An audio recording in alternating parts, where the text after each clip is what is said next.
नमस्कार। आज हम लोग जीके जीएस में पढ़ने जा रहे हैं भारत के प्रमुख राजवंशों के संस्थापक और अंतिम सम्राट। तो सबसे पहले देखते हैं नंद वंश को। तो नंद वंश के संस्थापक कौन थे? तो नंद वंश के संस्थापक है महापद्म या उग्रसेन। इन्हीं को महापद्म नंद भी कहा जाता है। और इसके अंतिम शासक कौन है? तो इनके अंतिम शासक हैं घनानंद। इनके अंतिम शासक कौन है? घनानंद। चलिए आगे देखते हैं। नंद वंश के बाद मौर्य वंश। तो नंद वंश में जो अंतिम शासक घनानंद था, इसकी हत्या कर दी थी किसने? चंद्रगुप्त मौर्य ने। चंद्रगुप्त मौर्य ने किसकी हत्या की थी? तो घनानंद को। अब चलिए, एक विवाद क्या है आप सबको पता होगा। एक बार की बात है, जब आचार्य चाणक्य घनानंद के दरबार में गए थे तो उसने चाणक्य की चुटकी ली थी और उन्हें चोटी के साथ पकड़ के, चोटी यानी टिक्की के साथ पकड़ के उनको घसीट के बाहर निकाल दिया था। तो उन्होंने अपना अपमान बर्दाश्त नहीं किया और चंद्रगुप्त मौर्य को लेकर के चले गए तक्षशिला। वहाँ चंद्रगुप्त मौर्य को पढ़ाया लिखाया और इसे बना दिया सम्राट। तो चाणक्य ने चंद्रगुप्त की सहायता की और उसे घनानंद को हराने में ट्रेंड किया। चलिए अब देखते हैं मौर्य वंश के जो अंतिम शासक है वो बृहद्रथ है। एक बार और पूछता है कि चंद्रगुप्त मौर्य के गुरु कौन थे? तो आपका जवाब होगा आचार्य चाणक्य। आचार्य चाणक्य का और नाम क्या है? तो कौटिल्य या विष्णुगुप्त के नाम से भी इन्हें हम लोग जानते हैं।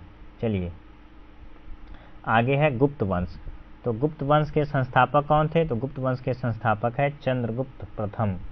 चंद्रगुप्त प्रथम। ध्यान रखना है कि मौर्य वंश और गुप्त वंश के संस्थापक में आपको फंसना नहीं है। मौर्य वंश के जो संस्थापक है वो चंद्रगुप्त मौर्य हैं। मौर्य वंश के संस्थापक कौन है? चंद्रगुप्त मौर्य हैं। जबकि गुप्त वंश के जो संस्थापक है वो चंद्रगुप्त प्रथम है। ये ध्यान रखना है। गुप्त वंश के संस्थापक कौन है? चंद्रगुप्त प्रथम। अब देखते हैं अंतिम शासक। तो गुप्त वंश के अंतिम शासक जो है वो स्कंदगुप्त है। स्कंदगुप्त ने हूनों को हराया था। हून जो कि बहुत ज़्यादा अत्याचारी थे और बहुत क्रूरता के साथ पेश आते थे। तो स्कंदगुप्त ने किसे हराया था? हूनों को। चलिए अगला देखते हैं शुंग वंश। तो शुंग वंश की स्थापना किसने की थी? तो शुंग वंश की स्थापना पुष्यमित्र शुंग ने की थी। और इसके अंतिम शासक कौन थे? तो इसके अंतिम शासक थे देवभूमि। पुष्यमित्र शुंग को सर्वक्षत्रांतक और सभी क्षत्रियों का अंत करने वाला भी कहा जाता है। इसे कलयुग का परशुराम अवतार भी कहा जाता है। शुंग वंश ब्राह्मण वंश था, याद रखना है। आगे देखते हैं सातवाहन वंश। तो सातवाहन वंश भी ब्राह्मण वंश के अंतर्गत आता है। सातवाहन वंश के संस्थापक कौन थे? तो सातवाहनों के संस्थापक थे सिमुक। और इसके जो अंतिम शासक थे वो थे गौतमीपुत्र सातकर्णी। गौतमीपुत्र सातकर्णी, इसी को यज्ञ सातकर्णी भी कहा जाता है। चलिए अगले स्लाइड में देखते हैं वातापी के चालुक्य वंश। तो वातापी के जो चालुक्य वंश हैं, इसके संस्थापक है पुलकेशिन प्रथम। इसके संस्थापक कौन है? पुलकेशिन प्रथम। और इसके अंतिम संस्थापक हैं, अंतिम शासक हैं कीर्तिवर्मन चालुक्य। आगे देखते हैं चोल वंश। तो चोल वंश के जो प्रमुख शासक है वो है विजयालय। जो चोल वंश के जो प्रमुख शासक कह लीजिए या फिर उनके संस्थापक सदस्य कह लीजिए, वो कौन है? विजयालय। चलिए, और चोल वंश के जो अंतिम शासक है वो अथिराजेंद्र हैं। एक क्वेश्चन बहुत बार पूछा जाता है कि भारतीय नौसेना निम्नलिखित में से किस राजवंश के समय में अत्यधिक मजबूत थी? तो वो है चोल वंश। क्योंकि चोल वंश के राजाओं ने भारत के जो हिंद महासागरीय देश हैं, जो भारत के पड़ोसी हैं, उन सभी देशों पर उन्होंने अपना शासन स्थापित करा था। जैसे श्रीलंका, जावा, सुमात्रा, इन सभी द्वीपों पर। जो चोल वंश के अंतिम शासक है वो है अथिराजेंद्र। ठीक है, अब आगे देखते हैं राष्ट्रकूट वंश। तो राष्ट्रकूट वंश के संस्थापक कौन है? दंतीदुर्ग। राष्ट्रकूटों के संस्थापक है दंतीदुर्ग और इसके अंतिम शासक है इंद्रचतुर्थ। राष्ट्रकूट वंश से 2-3 क्वेश्चन पूछे जाते हैं। इनमें सबसे ज़्यादा जो क्वेश्चन पूछा जाता है वो क्वेश्चन ये होता है कि राष्ट्रकूट वंश की स्थापना किसने की थी? तो दंतीदुर्ग ने। ठीक है, इसके अलावा एलोरा का जो मंदिर पूछा जाता है, कैलाश मंदिर, वो उसकी स्थापना राष्ट्रकूटों ने की थी। और राष्ट्रकूट वंश के जो अंतिम शासक थे वो थे इंद्रचतुर्थ। तो चलिए अगले स्लाइड में देखते हैं सोलंकी वंश को। तो सोलंकी वंश के जो संस्थापक है वो है मूलराज प्रथम। सोलंकी वंश के संस्थापक कौन है? ये है मूलराज प्रथम। चलिए आगे देखते हैं गुलाम वंश। गुलाम वंश किस में आता है? तो ये आ जाता है आपको सल्तनत काल में। सल्तनत में जो सल्तनत डायनेस्टी हम लोग पढ़ते हैं 1206 से 1526 ईस्वी का, जो कार्यकाल है, जो शासनकाल है, वो सल्तनत काल कहलाता है। इसको क्या बोलते हैं? सल्तनत काल। चलिए अब देखते हैं गुलाम वंश में सबसे पहले तो आप ये याद रखिए कि गुलाम वंश में कौन कौन से लोग आए। तो इसके संस्थापक जो थे वो कुतुबुद्दीन ऐबक।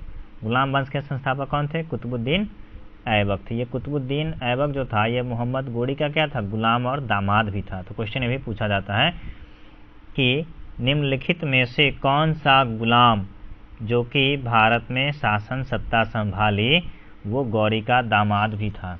कुतुबुद्दीन ऐबक। तो कुतुबुद्दीन ऐबक मोहम्मद गोरी का दामाद और गुलाम दोनों था। और गुलाम वंश के जो अंतिम शासक थे वो मुइजुद्दीन कैकाबाद थे। यानी कैकाबाद से आप याद रख सकते हैं इसको। किससे याद रखना है? गुलाम वंश के अंतिम शासक को कैकाबाद के नाम से। आगे देखते हैं, अगला क्वेश्चन है हमारा खिलजी वंश। तो खिलजी वंश के जो संस्थापक थे वो कौन है? जलालुद्दीन खिलजी। खिलजी वंश के संस्थापक कौन थे? जलालुद्दीन खिलजी। और इसके अंतिम शासक कौन थे? खुसरो खान। ये जो जलालुद्दीन खिलजी था इसी का भतीजा हुआ अलाउद्दीन खिलजी। इसका भतीजा कौन हुआ? अलाउद्दीन खिलजी।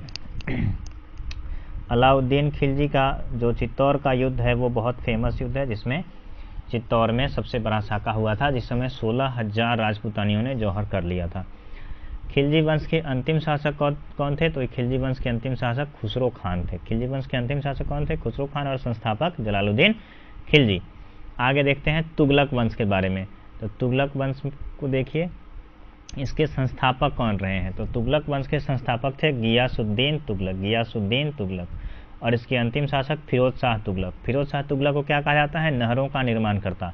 एक क्वेश्चन आता है कि निम्नलिखित में से किस सल्तनत काल में, किस वंश में सबसे ज़्यादा नहरों की स्थापना हुई थी? तो उसका आंसर हो जाएगा तुगलक वंश। और सबसे ज़्यादा नहरों का स्थापना किसने कराया था? फिरोज शाह तुगलक ने। इसे नहरों का राजकुमार कहा जाता है या नहरों का निर्माता कहा जाता है।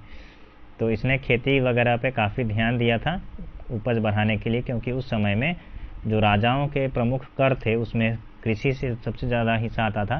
तो इसने नहरों का विकास कराया ताकि सिंचाई की उपलब्धता हो और ज़्यादा से ज़्यादा कर प्राप्त हो सके। आगे देखते हैं लोदी वंश। तो लोदी वंश के जो संस्थापक थे वो थे बहलोल लोदी। और इसके अंतिम शासक इब्राहिम लोदी। और इब्राहिम लोदी को ही बाबर ने मारा था किस युद्ध में? पानीपत के प्रथम युद्ध में। पानीपत के प्रथम युद्ध 1526 ईस्वी में हुई थी, जिसमें बाबर जो था वो इब्राहिम लोदी को मार करके मुगल वंश की स्थापना कर दी। तो चलिए, मुगल वंश के संस्थापक कौन थे? अभी हमने देखा मुगल वंश के भारत में संस्थापक थे बाबर। ठीक है, तो पूछा जाता है कि बाबर का जो कुल था वो किससे जुड़ा था? तो बाबर का जो पैतृक कुल था वो तैमूर लंग का वंशज था और इसका मातृकुल चंगेज खान का वंशज था। तो इस प्रकार से ये एशिया के दो बर्बर शासकों के ब्लड लाइन से आता था। चलिए, पूछा जाता है मुगल वंश के अंतिम शासक। तो इसी को कहते हैं हम लोग बहादुर शाह द्वितीय या फिर जफर। बहादुर शाह द्वितीय को ही बहादुर शाह जफर भी कहा जाता है। मुगल वंश के ये अंतिम शासक थे। तो इसे अंग्रेजों ने क्या किया? बहादुर शाह द्वितीय को अंत में पकड़ करके ले गया, रंगून कैद कर दिया और वहीं इनकी मृत्यु हो गई। रंगून में ही, जेल खाने में ही इनको दफन कर दिया गया। ठीक है, अगले स्लाइड में देखते हैं। तो अगले स्लाइड में आज के लिए इतना ही था। तो प्लीज़ हमारे शेयर को लाइक, शेयर एंड सब्सक्राइब कीजिए अगर आपको अच्छा लगता है कंटेंट तो, ताकि हम आपके लिए ऐसे ही छोटे छोटे वीडियोज़ बनाते रहें जो काफ़ी उपयोगी होंगे हर एक परीक्षा के दृष्टिकोण से। धन्यवाद।